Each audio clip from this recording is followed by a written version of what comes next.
Exercise 8.1 का question मैं करा रहा था। क्वेश्चन नंबर 1 और 2 मैंने आप लोगों को करा दिया है। क्वेश्चन नंबर 3 और 4th 5th बताने जा रहा हूँ मैं, आप लोग उसको ध्यान से समझिए, ठीक है ना। तो देखिए इसमें क्या है, और ये 100% मान के चलिए आपके एग्ज़ाम में आता ही आता है, ठीक है। तो आप लोग इस पर ध्यान दीजिएगा। क्वेश्चन ये कह रहा है कि इफ़ साइन ए, यदि साइन ए 3/4 3/4 है, calculate cos A and tan A. तो हमें बताना है कि कॉस ए और टेन ए की वैल्यू क्या होगी, ठीक है। तो देखिए यहाँ पे आपको साइन ए दिया है, तो सबसे पहले हम जानते हैं, यहाँ मैं सॉल्यूशन करा रहा हूँ आपको, ठीक। तो साइन ए जो दिया है आपका, वो दिया है 3/4। तो मैंने आपको बताया था पाकिस्तान भूखा प्यासा से जो साइन ए की जो वैल्यू होती है वो होता है आपका परपेंडिकुलर अपॉन हाइपोटेनस, ठीक है ना। तो आपका ये परपेंडिकुलर हो जाएगा और हाइपोटेनस कितना हो जाएगा 4। तो आप क्या करिए, एक ट्रायंगल बना लीजिए यहीं पर, ठीक है। ट्रायंगल किस प्रकार से बनाएंगे आप, इस प्रकार से बना लीजिए, ठीक है। अब क्योंकि देखिए यहाँ पे साइन ए दिया हुआ है, तो यहाँ पे एंगल ए ले लीजिए, क्योंकि ये एंगल लेंगे तो इससे आसानी से हमारा निकल जाएगा। और इसमें ये भी नहीं कह रहा है कि जो है हमारे पास राइट एंगल क्या है, बट ये मान लीजिए कि अगर ये बी ए है तो इसको बी कर लीजिए और इसको सी कर लीजिए, ठीक है। ये 90 का हो जाएगा। हमेशा जब भी आप ट्रायंगल बनाएं और उसमें नंबरिंग करें, यानी जो भी आप लिखें तो वो क्लॉकवाइज यानी इस घड़ी के क्रम के अनुसार करें। तो जैसे ए है तो ए के बाद बी सी, और फिर अगर इधर से चलते हैं तो इधर से आप लिख लीजिए, ठीक है ना। तो ये हो गया आपका बी, जो मान के चलिए कि वो 90 का हो गया। इसमें अब हम जानते हैं कि ये बेस होता है, ये आपका परपेंडिकुलर, जिसको हम इसको आधार कहते हैं, ये आपका परपेंडिकुलर यानी शीर्ष लंब हो गया। इसको अगर मैं बात करूँ दूसरा तो क्या होता है, लंब बटे कर्ण। क्या होता है, लंब बटे कर्ण भी होता है यहाँ पर, ठीक है ना। तो इस प्रकार से लंब आपका कितना दिया हुआ है, यहाँ पर 3 दिया हुआ है, और कर्ण कितना दिया हुआ है आपका 4 दिया हुआ है, ठीक है ना। क्योंकि साइन ए 3/4 था, 3/4 था, तो इससे आप क्या करिए, ट्रायंगल में वैल्यू लगा दीजिए उसकी जगह। हमने लगा दिया कि शीर्ष लंबाई यानी जो आपका परपेंडिकुलर है वह 3 है, और आपका जो हाइपोटेनस है वो 4 है। इस प्रकार से आपका बेस निकालना पड़ेगा, यानी हमको आधार क्या करना है, आधार निकालना है। तो मैंने बताया था कि पाइथागोरस लगाना पड़ेगा आपको। तो यहाँ पे इस प्रकार से कर लीजिए, जो आधार का स्क्वायर होता है वह होता है आपका इसके बराबर होता है, यानी शीर्ष लंब। पहले अगर मैं आधार की बात करूं तो कर्ण कर लीजिए आप, ठीक है ना। तो कर्ण के स्क्वायर में से अगर हम शीर्ष लंब का, ठीक है, या लंब का स्क्वायर अगर हम घटा देंगे तो हमारे पास आधार का वर्ग आ जाएगा, ठीक है। तो आधार की जगह कुछ नहीं दिया, इसको हम इंग्लिश में भी लिख सकते हैं। तो जो आपका बेस है वह स्क्वायर हो गया आपका हाइपोटेनस स्क्वायर माइनस आपका शीर्ष लंब यानी परपेंडिकुलर स्क्वायर के हो गया, ठीक। बेस को आप बी ए मान लीजिए या ए बी मान लीजिए, ठीक है। ए बी इक्वल टू हो जाएगा आपका ए सी माइनस ये हो जाएगा आपका बी सी, ठीक। ये 3 इसलिए लिखवा रहा हूँ ताकि आप लोगों को समझ में आ जाए। जो हिंदी समझते हैं उनके लिए भी है, और जो इंग्लिश में हैं उनके लिए भी है, दोनों चीज़ें उनको समझ में आ जाए। तो अब ए बी की जगह आपका हमें निकालना है ए बी। ए सी दिया हुआ है आपका 4 सेंटीमीटर, स्क्वायर कर दीजिए, और बी सी दिया हुआ है आपका 3। तो पाइथागोरस के अकॉर्डिंग चलेंगे तो 4 का स्क्वायर 16 होता है, और 3 का स्क्वायर क्या होता है आपका 9 होता है, ठीक है। समझ में आ रहा है। ए बी स्क्वायर जो है आपका, यानी जो आधार का स्क्वायर है वो हो जाएगा 4 का स्क्वायर माइनस 3 का स्क्वायर, ठीक है। तो 4 का स्क्वायर 16 और 3 का स्क्वायर 9। अब इस प्रकार से जो ए बी आपका आएगा, यहाँ माइनस कर लेंगे तो 7 आ जाएगा आपका, ठीक है। 7 आएगा, और ए बी की जो वैल्यू आएगी वो √7 आ जाएगी, ठीक है। अब क्योंकि √7 यानी वर्गमूल में 7 है, तो इसका जो है वर्गमूल नहीं निकल पाएगा, तो इसको आप एज इट इज़ ही रहने दीजिएगा।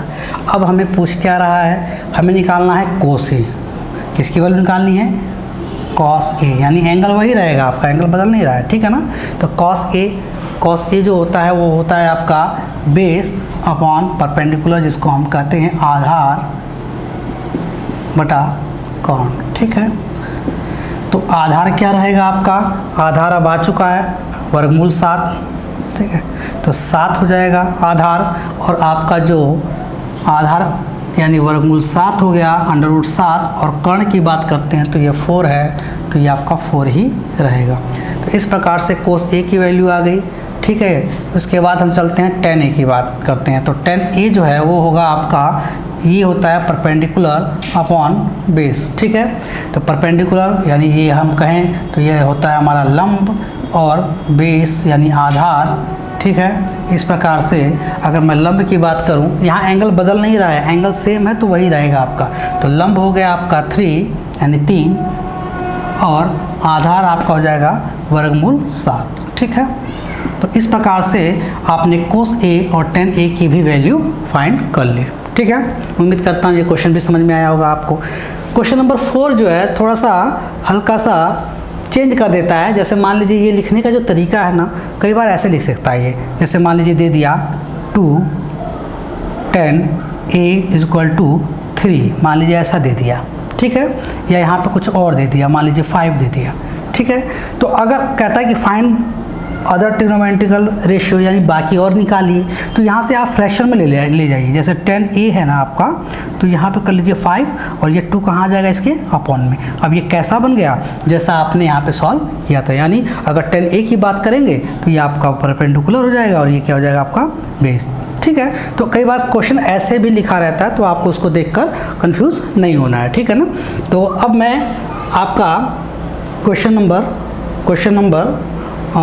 5 कराने जा रहा हूँ। 4th को आप लोग कर लीजिएगा, 4th ऐसे ही है। अब मैं आपको क्वेश्चन नंबर 5 कराने जा रहा हूँ, यहाँ देख लीजिए। ठीक है, क्वेश्चन नंबर 5 में क्या करा है, गिवन sec 13/12 दिया हुआ है, sec थीटा की value 13/12, calculate all the other trigonometric ratio. बाकी के जो बचे हुए त्रिकोणमिति के जो रेशियो हैं, जो अनुपात हैं, वो हमें निकालना है। ठीक है, तो अब सेक की बात करता है। ठीक है, तो सबसे पहले मैंने बताया था कि आप एक ट्रायंगल जरूर बनाइए। ठीक है, ट्रायंगल बना लीजिए, क्योंकि ट्रायंगल जब बनाएंगे तो उसी से आपको बाकी साइड्स निकल जाएगी। अब यहाँ पे क्योंकि एंगल दिया नहीं, तो किसी को भी थीटा मान लीजिए, हमने इसको थीटा मान लिया। ठीक है, और यहाँ ए कर लेते हैं, इसको बी कर लेते हैं, और इसको सी, ये 90 का ही रहेगा आपका। तो सेक, अब क्योंकि मैंने बताया आपको कि सेक की जो वैल्यू दिया है यहाँ पर, सेक थीटा वो है 13/12, तो सेक की जो वैल्यू होती है, क्या होता है सेक जो होता है, अगर हम पाकिस्तान भूखा प्यासा से बात करें तो वो होता है आपका हाइपोटेनस अपॉन बेस। देख लीजिए, जैसे हम कहें पाकिस्तान भूखा प्यासा अपॉन हिंदुस्तान हरा भरा, तो मैंने बताया था कि ये आपका साइन होता है, ये आपका कॉस होता है, ये tan होता है। अगर अपोजिट चलते हैं तो साइन का ये कॉसेक हो जाता है, नीचे से चलते हैं तो ये नीचे से चलेंगे तो ये सेक हो जाएगा, और ये tan का जो इधर से चलेंगे तो ये कॉट हो जाएगा। तो ये क्या होगा, h/b हो जाएगा। ठीक है, यानी हाइपोटेनस अपॉन में बेस। तो हाइपोटेनस की जगह क्या लगा देंगे, यानी कर्ण की जगह 13 लगा देंगे, और बेस आपका कितना हो जाएगा, 12 हो जाएगा। ठीक है, अब आपको क्या निकालना है, इसका परपेंडिकुलर निकालना है। तो पाइथागोरस लगा लीजिए। तो हम जानते हैं कि जो आपका परपेंडिकुलर है यानी BC स्क्वायर है, हाइपोटेनस का स्क्वायर यानी कि जो कर्ण का स्क्वायर है 13 का स्क्वायर, इसमें से क्या घटा देंगे, बेस यानी आधार का स्क्वायर। जैसे मैंने ऊपर क्वेश्चन करवाया है, ठीक उसी प्रकार से आपको पाइथागोरस लगाना है, और उसके बाद BC की वैल्यू जो मिसिंग साइड्स है वो निकाल लेना है। ठीक है, अब BC स्क्वायर क्या आएगा बताइए, ये 13 का स्क्वायर 169 होता है। ठीक है, 12 का स्क्वायर 144 होता है। इन दोनों को माइनस कर देंगे 25 आ जाएगा, और BC की अगर वैल्यू निकालेंगे तो √25 और वर्गमूल 25, और उसकी जो वैल्यू आएगी वो क्या आ जाएगी, 5 आ जाएगी। इस प्रकार से आपका जो शीर्ष लंब है यानी जो आपका परपेंडिकुलर है वो 5 यूनिट आ गया। ठीक है ना, अब क्या कह रहा है, calculate all the other trigonometric ratio, यानी सभी आपके जो ट्रिग्नोमेट्रिक रेशियो है वो निकालना है। तो यानी कह रहा है हमें केवल क्या दिया हुआ है, सेक दिया हुआ है, बाकी बचे कितने, मैंने बताया था कि 6 होते हैं, तो बाकी बचे आपके 5। तो पहले तो आप देख लीजिए साइन, क्या निकालना है, साइन थीटा।